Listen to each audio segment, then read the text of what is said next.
Bueno, y en nuestra sección de salud y bienestar estaremos hablando sobre el manejo del estrés y el desarrollo de la resiliencia. Es por eso que hoy tenemos como invitada a la doctora Natalia Pardo Restrepo. Ella es especialista en manejo del estrés. Natalia, gracias por estar acá con nosotros, por acompañarnos y poder hablar de este tema que, si bien nos toca a muchos. Bienvenida, ¿cómo Mil estamos? gracias, bienvenidas, buenos días.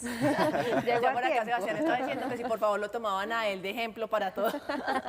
Bienvenido, claro que sí. Ese tema del estrés, yo creo que la mayoría de los televidentes nos identificamos y ese tema seguramente prendió las alarmas. Ojo, van a hablar de algo que nos pasa todos los días, en el trabajo, en el colegio, en la universidad, muchas cosas generan estrés, hasta el transporte. Total, es que el estrés hace parte natural de la vida y de eso en parte es lo que yo he venido, digamos, construyendo de mensaje, porque creo que culturalmente hemos venido creyendo que el estrés conduce permanentemente a la enfermedad. Y si bien es una realidad que tenemos que considerar, también es cierto que el estrés tiene que hacer parte natural de la vida y es tan grave el paciente que tiene una sobrecarga de estrés como aquel que tiene muy poco estrés en la vida. Es decir, es como los niveles de glicemia, tienen que estar dentro de un rango específico, entonces tener una carga de estrés en la cual tú te sientes capaz de realizar tareas, que anímica y emocionalmente y mentalmente tienes las habilidades para poder, digamos, tolerar y poder organizar esas cargas, es, digamos, como el universo al que queremos llegar. Sin embargo, la vida claramente va a tener estrés y hace parte de lo que es estar acá. Natalia, pero una persona puede enfermarse por culpa del estrés.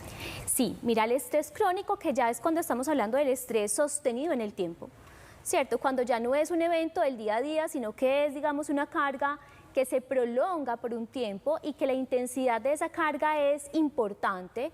No tienen que ser eventos específicos, sino esas dos características, que sea sostenido en el tiempo y una intensidad importante. Estos pacientes o estas personas pueden empezar a tener efectos deletéreos a nivel de la salud, puesto que el organismo lo que hace es entrar en una fase de resistencia, donde lo que tú haces es utilizar los recursos que tienes, ¿cierto?, para poder cumplir con esa demanda estipulada en el tiempo. Entonces, el gasto de esos recursos es lo que conduce entonces a lo que llamamos ya patologías relacionadas con el estrés, que son de todo tipo.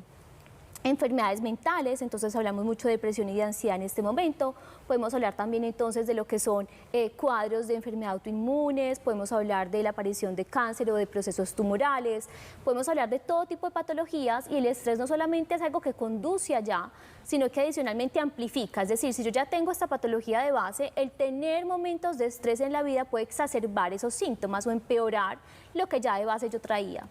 Natalia tiene las redes sociales llenas de gente que la escuchan hablar de este tema y entre ellas tenías una frase que me gustó mucho. Dice, respiramos alrededor de 18 veces por minuto, 1080 veces por hora y 25.020 al día. Si su patrón de respiración está alterado, está enviando 25.920 señales de alerta a su cerebro. Tú hablas mucho de la parte de la respiración consciente, una de las maneras para poder trabajar ese estrés.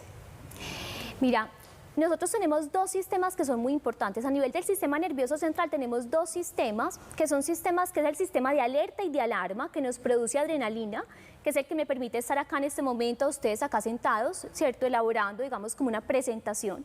Y también tenemos un sistema contrarregulador, que es el sistema llamado el sistema de la relajación, que es el que predomina en la noche, ¿cierto?, el que nos conduce a estados de reparación, de descanso, de sueño, y digamos que el balance entre esos dos sistemas es lo que uno busca en el organismo. Sin embargo, cuando uno está expuesto al estrés crónico, el sistema simpático, que es el de la adrenalina, tiende a aumentar, ¿cierto?, y el parasimpático, que es el de la relajación, tiende a disminuir, y esto hace que la respiración del ser humano empiece a ser más superficial, empiece a ser más rápida y empiece a hacerse más desde el tórax. De hecho, oxigenamos menos y tenemos menos, digamos, capacidad respiratoria derivado de este cambio.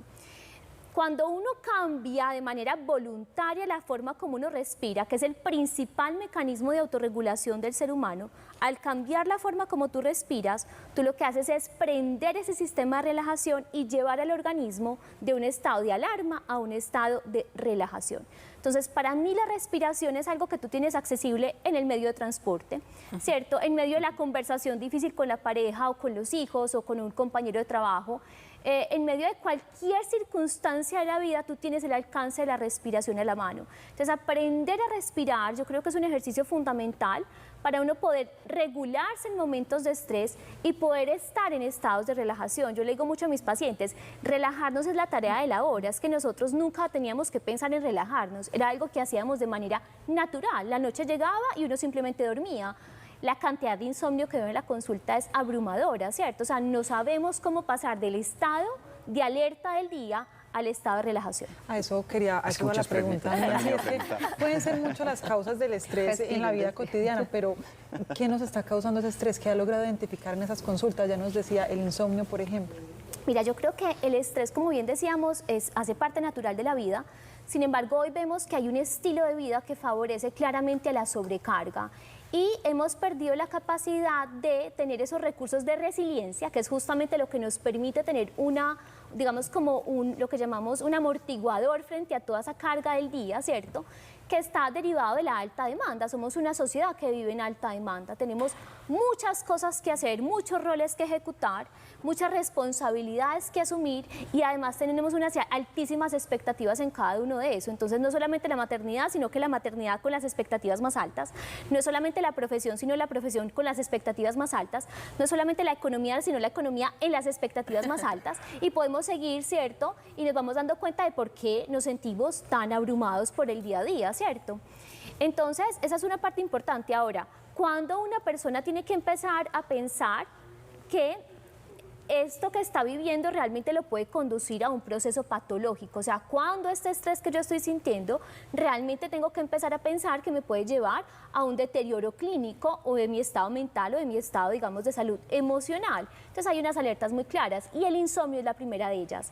Cuando uno pierde la habilidad para desconectarse en la noche, es cuando ya hay un primer síntoma que te dice, ese sistema nervioso no está bien balanceado. Tú no estás teniendo la capacidad de estar en estados de reparación y eso te pone en deuda. Es decir, si tú no logras compensar en la noche el día siguiente, se va a sentir como una acumulación de eventos que en el tiempo pues van a generar eventos deleterios.